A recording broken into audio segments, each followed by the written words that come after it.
भाग लेने के लिए।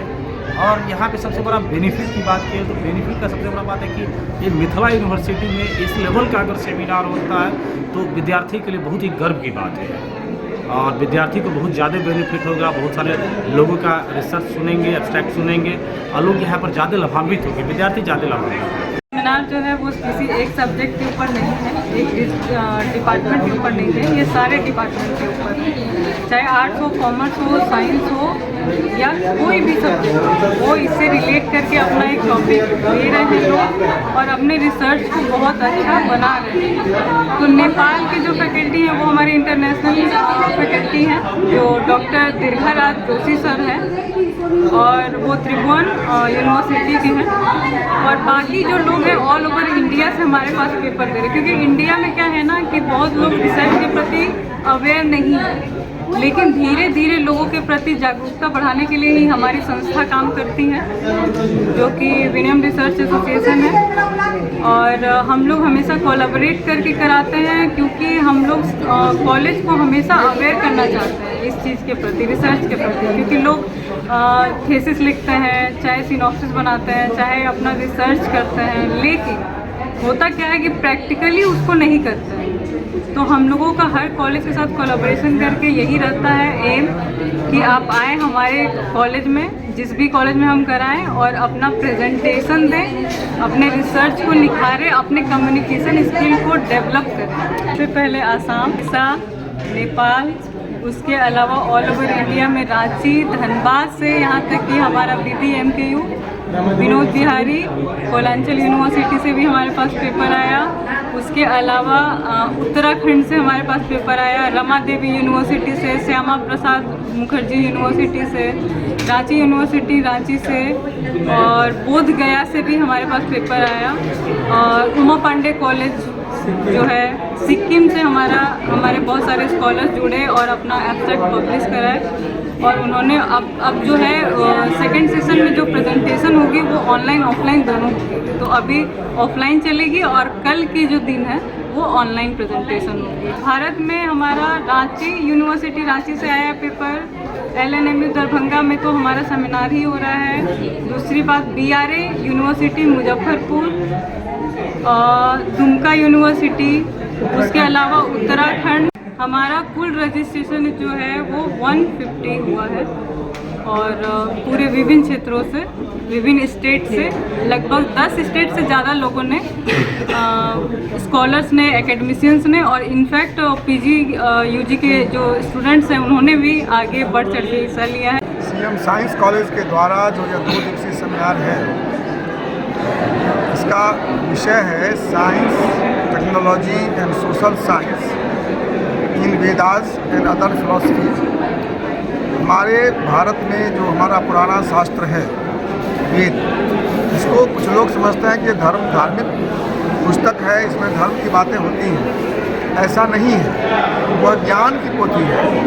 उसमें ज्ञान का ज्ञान है, समाज का ज्ञान है, अर्थशास्त्र का ज्ञान है और समाज को सुचारू रूप से चलाने के सारे सूत्र उसमें दिए गए हैं। और आजकल आप देख रहे होंगे भारत एक नया भारत आ रहा है, इसमें इंडियन नॉलेज सिस्टम को आगे बढ़ाने की बात हो रही है। अभी तक हम लोग पढ़ रहे थे कि परमाणु का आविष्कार डाल्टन ने किया, लेकिन सच बात यह है कि परमाणु का आविष्कार भारत में पहले हो चुका था। इसी तरह से जो विज्ञान का ज्ञान हमारे प्राचीन भारतीयों को था, जिसे वेदों में, उपनिषदों में, पुराणों में रखा गया है, आज एक ये प्रथा चली है उस ज्ञान को हम बाहर लाएं। इससे 2 लाभ होगा। एक लाभ है जो हमारे नए बच्चे हैं वो अभी पढ़ते हैं कि आविष्कार जर्मनी में हुआ, जापान में हुआ। जब उन्हें पता चलेगा कि भारत में हुआ, उनका आत्मविश्वास बढ़ेगा कि वो भारत में रहकर भी विज्ञान में शोध कर सकते हैं। दूसरा लाभ ये हुआ हमारे ज़मीन का जो ज्ञान है उसका उपयोग इस पृथ्वी पर अधिक अच्छा से हो सकता है।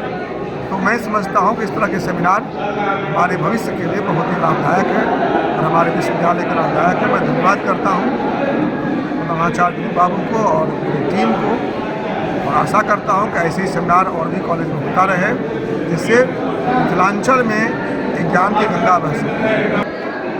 देखिए, जब सत्य बात ये है कि सेमिनार में जितना हम लोग मेहनत करते हैं, जितने विद्वानों को बुलाते हैं, उनका भाषण कराते हैं, वो जो पार्टिसिपेंट हैं वो बहुत गंभीरता से उसे नहीं ले रहे हैं। लेकिन प्रश्न ये है कि अगर हम नहीं करें उससे तो अच्छा है कि कुछ ही, अगर 10% लोग ही इससे लाभान्वित हो रहे हैं और मोटिवेट हो रहे हैं, विज्ञान के तरफ कुछ काम कर रहे हैं, इसे ही हम लोग सफलता मानते हैं।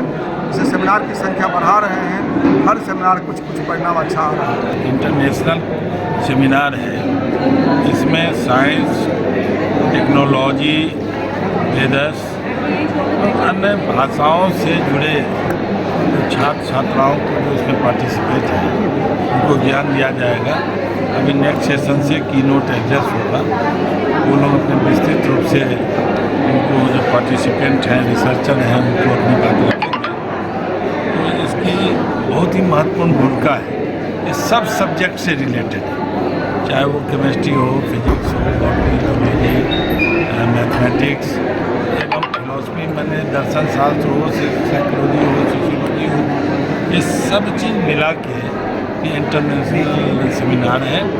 और इसमें पार्टिसिपेंट को और जो भी लोग इसमें सहभागिता करेंगे उनको काफ़ी जागरूकता होगी और काफ़ी इससे गुडफॉल उनके लाइफ में एक रिसर्च करने में सहयोग मिलेगा। इसीलिए महाविद्यालय ये सब आयोजन करती है कि छात्रों को अवेयरनेस हो, इन चीज़ों से पठन पाठन में भी रुचि रखे और इससे जो ज्ञान प्राप्त हो उसको वो कहीं इस्तेमाल कर सके। इसीलिए सेमिनारों से तो मान लीजिए उनको सहयोग मिलता ही है, पेपर लिखते हैं तो पेपर लिखते हैं, वो फिर ये सब देख के पेपर को सेलेक्ट किया जाता है।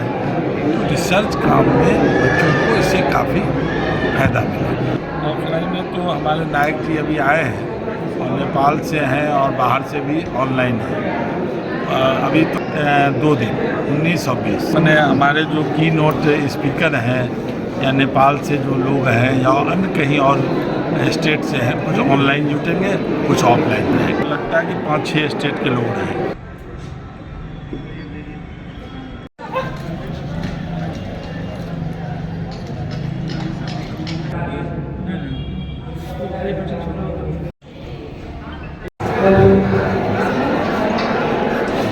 चलिए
हाँ, उसके बाद फोन करें। ठीक।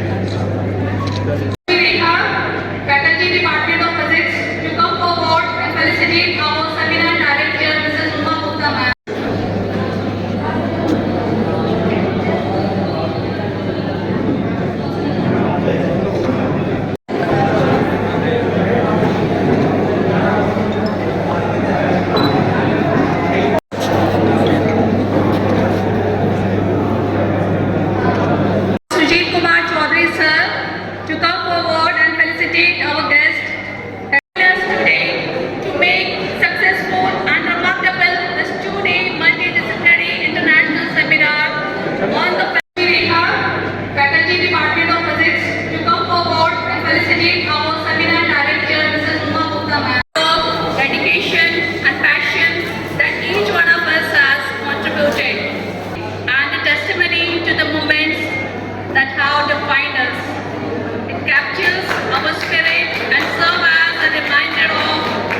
Dean of Science, Professor Ram Mohan Mishra, has shown great interest in such seminars and always ever ready. And social science in Vedas and other philosophies.